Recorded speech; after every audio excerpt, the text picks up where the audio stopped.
You ready? Yeah, lower. Yeah? Yeah. If I go like that, I'm going to be there, eh? Yeah, you're good. Going on, guys, it's Abdullah from the Glucose Network here, bringing you another fucking video, another day in California. Today, we got the second part of the Instagram Q&A coming right at you.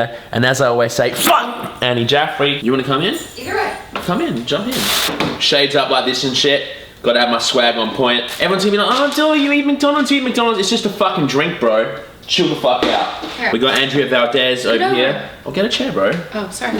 Do you ever feel like you're just going through the motions? Is there an end goal to living carved up? Bro, I never feel like I'm going, once I adopted like this mentality and like just eating a fuck ton of carbs, I never feel like I'm going through the motions, bro. The end goal is just to live the life of your dreams. Do what you want to do every day, not give two fucks, never live life on anyone else's expectations. And the only way you do that is become carved up and shift your mentality. I never feel like I'm going through the motions. The only time I feel like I'm going through the motions is when I haven't slept enough, drank enough, fucked enough, slept enough, jacked off enough, and that's it, bro. Not enough rest, not enough water, not enough glucose. Then I feel like I'm curling at the gym, like I don't want to be here, I don't want to do this shit no more. Not on purpose. Sometimes if like my brain is full of stupid shit, like if I have a lot of stuff that's piled up that hasn't been handled, I feel like there's certain things that need to be in order in my life, personally, for me to feel like I can give my best to like all the other shit. Yeah, so like I said, sleep, water, sugar. It's different for everyone. Water, yeah, for me is sleep. And it should be for you, sleep, water, sugar. So eating enough, sleeping enough, drinking enough, all that shit. Once they're in check, you can actually give a fuck about life and do what you want and actually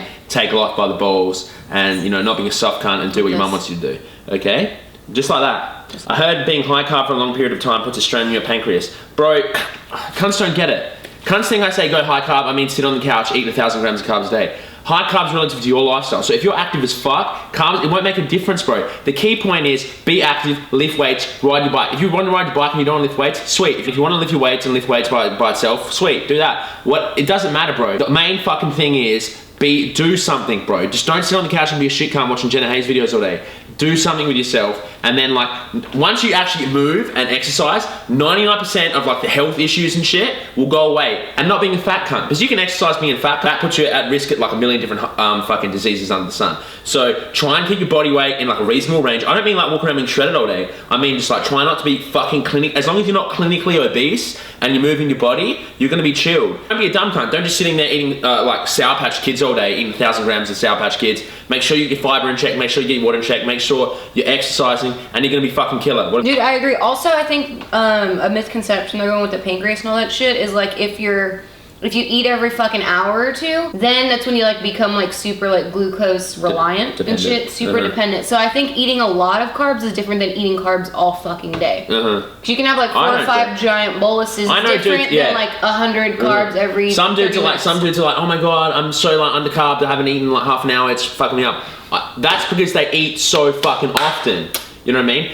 What people don't realize is, bro, it's like a 24-hour window. Cunts are like, oh, I'm so under carb, I haven't eaten carbs in an hour. I'm like, bro, you ate last night, you ate the day before, like, yeah, if you didn't eat the night before and it's like been 12 hours, like your body might be playing catch up. But if you eat like a decent amount of carbs every day, it doesn't, meal timing, fuck that off, bro. Because if you start eating 1 hour that's when you start getting moody when you don't have your fucking Sour Patch Kids or orange juice or whatever. So you just want to eat when you feel hungry, and hunger's trainable. So if you eat every hour, you're gonna be hungry every hour. Make it so it's suitable to your lifestyle. And most people, it's like 3 meals a day, 4 meals a day, whatever. You know, if you're training, a meal before, a meal after, a meal, maybe some sugar during. A book worth reading, dude. The only book, I don't read books, bro. I've only read one book in my whole life, and I pretty much didn't even read the whole fucking thing. The only book I've ever read is The Power of Now, and that's a killer book, okay? I always talk about living in the moment, so, you know, that book actually, that's the only book that did help me, you know what I mean? I was able to apply it to my lifestyle, and that's the only book I've ever read. I'm sure there's a million other books out there, but The Power of Now is a good place to start. What about you? What's your favorite book? Dude, I couldn't answer that. I would give you like 40. Okay, you don't answer it. If you had your way with society, what would you have done with it? You were just talking about this. Like,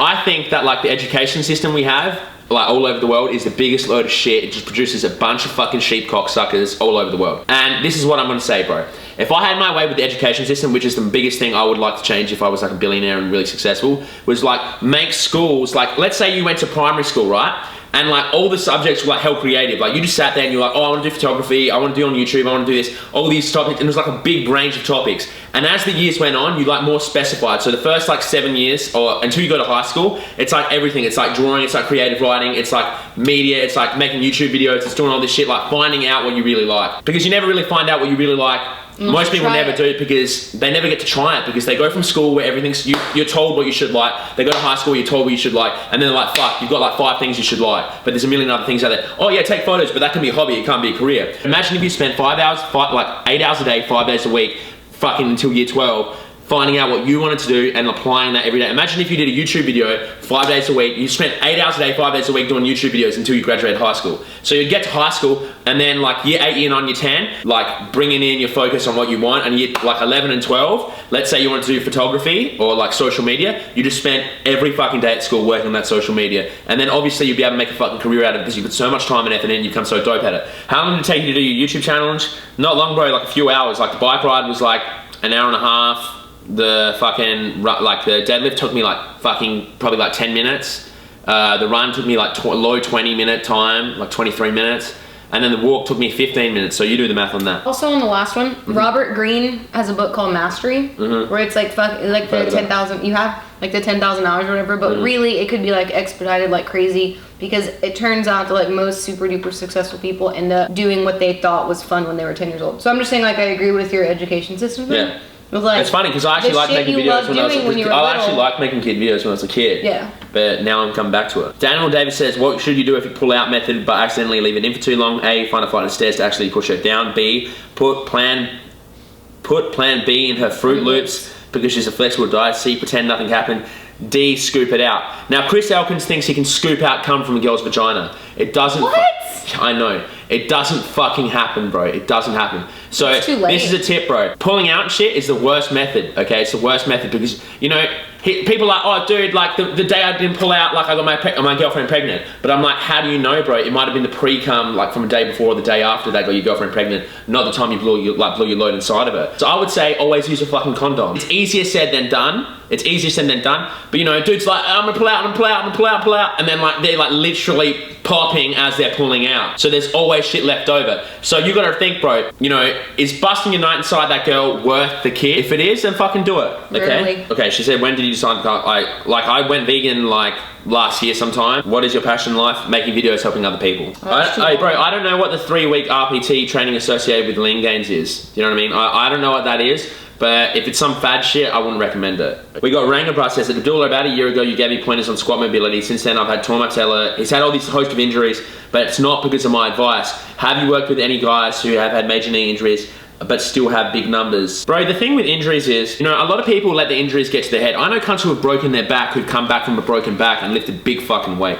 But what you gotta do is, when you get an injury, bro, you gotta shift your focus onto rehab. Take the time you need to rehab properly. Don't be a shit cunt. Take the time you need to rehab properly. Shift your focus on mobility and technique, and eventually you'll come back, unless you've really fucked yourself up and never lift again, and then pick something else. But most people don't have that. Most people let the injury get to their head, and it's just like, it takes way longer to get back from. So I say, let the body recover, shift your focus on mobility and technique, really get that technique down, and then just as time goes on, increase the weight and get back to where you were. Hey, Brandon, he's had patella tendonitis, was it? Yeah, for like ever. And he still squats. He just was smart about rehabbing. He was not one of these cunts like, oh, my knee hurts, I'm gonna keep squatting. A lot of people, like, they hurt their knee and they fucking stop doing everything. It's like, yeah, they're like all or nothing. Your upper body is like totally involved in your squat. Like, if you can't do a fucking plank for a minute, do that shit while you're rehabbing your knees so you can have the stability to lift heavy without you. There's always something you can be worked on, man. Yeah, but I know dudes who like squat and then they're like an injury, so they hit leg press or leg extensions or something because the squat bothering them, and they work the upper body, get their core strong. They come back to squat, they do one training cycle, get back to their old numbers, and then they're fucking stronger after, bro. Take the time necessary, shift the focus, work on mobility and fucking technique, and fucking have a rock hard mindset. And always remember to like, don't live in the moment, bro. Don't be thinking about the future. Think about what you can do today to help you, okay?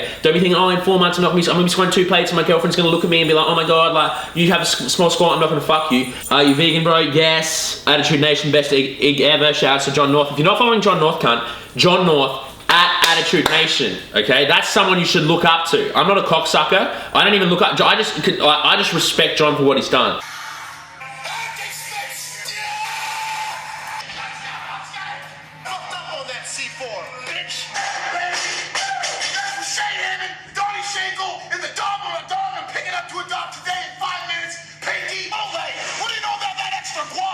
Don't look up to all these fake cunts. Here's a real cunt. So if you want to follow real cunts, shout out to John North, follow him at Attitude Nation. Where do you get your protein from? I get my protein from all sorts of shit, but I say beans, lentils, broccoli, fortified fucking cereal. Shouts from Nutrigrain. If you're watching this, Nutrigrain, sponsor your boy, Iron Man Fuel, okay? That shit has like 22 grams of protein per 100 grams. What? I eat so many calories, bro. I find it hard not to get too much protein, okay? And Kat's like, oh, yeah, anything, bro. Heaps of shit has protein there. Just need to make smart choices. Oh, shit like tempeh and shit's got hella fucking protein. Too much protein, bro. Went to the next Thai Fruit Fest. I assume you visit the Middle East from time to time. How do people react there when you say you're vegan? I'm from Iran. Whenever I tell my Iranian friends something, they look at me like my mum shocked in the face. Something happened to your daughter. I haven't been to Jordan on a vegan diet yet, so when I go back, who knows what's going to happen. I can't really give you advice on that. You got to stick to what you want to do and not give a fuck about other people, okay? If you let everyone else's like idea and like comments influence your life, you're just gonna live a shit life and never really be who you want to be or do what you want to do. Am I going to the next Thai Fruit Fest? I don't know about going to the next Thai Fruit Fest, bro. I was in Thailand. What's that? Vegan Fruit Festival. Oh, okay. It's killer, but there's a lot of cocksuckers there. And I really enjoy it. Like, there's a fucking sick bunch of people. Like, if you want to go to Thai Fruit Fest, go to the Thai Fruit Fest. It's sick. You enjoy it. You love it. But, like, you just gotta be open-minded when you get there and realize that you're not gonna be friends with everyone. So you just gotta make the most of it, hang out with the people you want to hang out with, and crush your bike up hills. I'll fucking probably be there. Even though half the cunts there probably hate me, I'll probably be there. When is your next Cooking with Abdullah coming out? And will you make a Cooking with Abdullah Feet Flex roll? Hey, if Matt Otis wants to do a cooking, if he can handle it, bro, I'll ask him if he wants to do a cooking with me, because I set it off in the kitchen, hands down, every fucking time. Have you traveled much? Where's your favorite? I've already talked about that. Other favorite places to travel to. It's my other Q&A. What it comes down to is, bro, everywhere in the world is the same. You go anywhere, once the superficial shit fades, it's the fucking same. I'm like, oh my god, Sacramento's so shit. I go to fucking London, bro. 2 weeks in London, I've seen everything. It's the fucking same. It's the people there, bro. It's the memories you make. It's the bonds you make. It's the people you affect. It's all that shit. It's about the community that you surround yourself with that makes the place the best. I haven't traveled as much as I want to. I'm the opposite. I like having shit to do. I think when I travel, bro, I stay in places for like prolonged periods of time. Like if it's like 3 days, superficial shit makes a lot of a difference. Here's the thing, bro. People like to travel because they like to run away from their problems. Like, oh, I'm just gonna travel because like it'll take my mind off the issue I have right now. Bro, that's never gonna work. Problems will travel like with you wherever you go. Sometimes they take a long time to catch up. Like you go to New York, bro, you have 2 weeks, like a month in New York. First 3 weeks, you don't think about your problems, you don't think about your psychosis, whatever. But the last week, it's gonna come back to get you and it's gonna follow you wherever you go. So you gotta work out your shit, you know what I mean? If you're traveling to run away from shit, it's always gonna catch up to you. It might take a while, but it's still gonna catch up to you. You're just finding a distraction. Don't look for distractions, okay? Look for solutions, okay? That was fucking wise. It was easy for you going from intense, if it fits your macros, fucking, to where you are now. You said you used to be obsessed with numbers and weighing food and stuff, yet you seem pretty free of all of that now. I feel like if you do it right... Was it easy for you to let go of it? How do you do it? Lots of people struggle. Bro, it's just a time thing. Like, I just say, like, the longer you spend away from dieting, it's just a time thing until you let go of that. Achieving the physique you want is a hard fucking thing, okay? And it comes to a point where, like, you need to put enough effort in to get the desired goal. I don't physically track macros all the time, but it's like, I think about numbers in my head all the time. If you don't think about numbers, you're just gonna be a fat cunt and you're just gonna be like general population fat cunt. Like, that's what's gonna separate you from the average dude. You need to put a bit of effort in there. Like how much effort you can handle it. And just like working on it like anything else, just like working on the way I think about food and the way I approach tracking food. And like what really tracking macros is really about. It's really just to educate you on nutrition and making wise choices. So when you don't track macros, which should be the end goal for everyone, that you can just like estimate in your head and make wise decisions. Like that when you went like hardcore to macros, or anyone that goes into it, then like you don't have to do it forever. You leave with all those skills and you can like forever diet however the fuck you want, which is vegan for you and like not for most of us. But I don't promote people who've never done it before not to track macros. I'm like, dude, track your macros because you understand fucking nutrition. Cunts come up to me like, oh, Abdullah, fucking rice has hella fat or some shit. I'm like, bro, if I met your mother, I'd kick her in the fucking face